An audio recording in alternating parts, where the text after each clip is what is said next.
Ezimu ku bizinesi ezettanirwa bannayuganda naddala abakyala kwe kutunda ebizigo. Abakyala bye bakozesa okulongoosa ensusu. Wabula ebimu ku bizigo bya ttubu ebigogola ensusu kizuuliddwa nti bikukusibwa mu ggwanga ng'ebizigo so nga ddagala.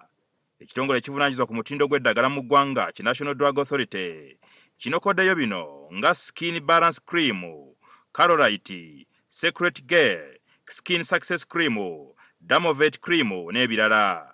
Bingi ku bino bitundibwa mu ggwanga ng'ebizigo so nga ddagala lirimu ebirungo eby'obulabe era erina okukozesebwa ku magezi g'abasawo era ng'ebimu biteeberezebwa okuba ebijingirire. Nti cosmetics oba bizigo naye ekituufu kiri nti gano maddagala.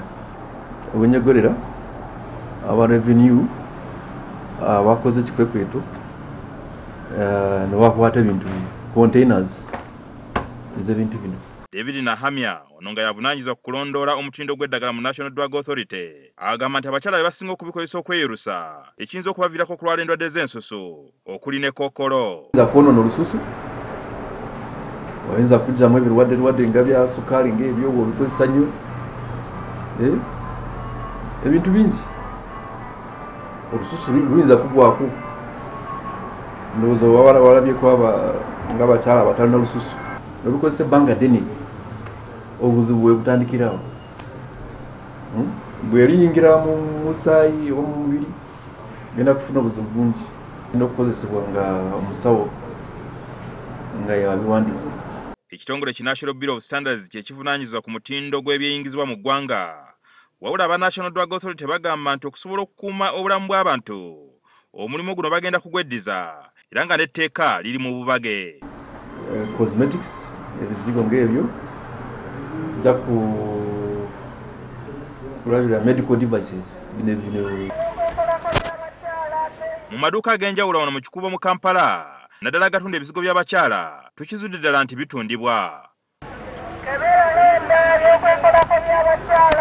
Okusobola okufuna kye twagala ankwatira ebifaananyi ku kamera Dennis Kabugo asobodde okuyingira mu gamu ku maduuka mu kikubo.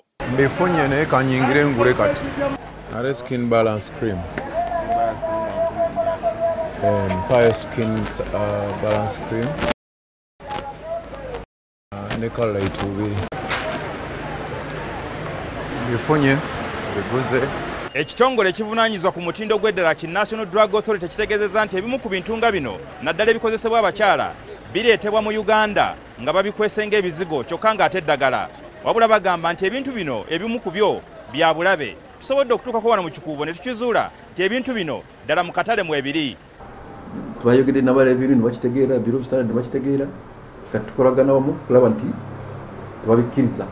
Ekitongole era kitegeeza nti bazudde obuweke obuziyiza abakyala okufuna embuto nga buteeberezebwa okuba obujingirire. Naye kano kakola mu ssaawa 72 zokka.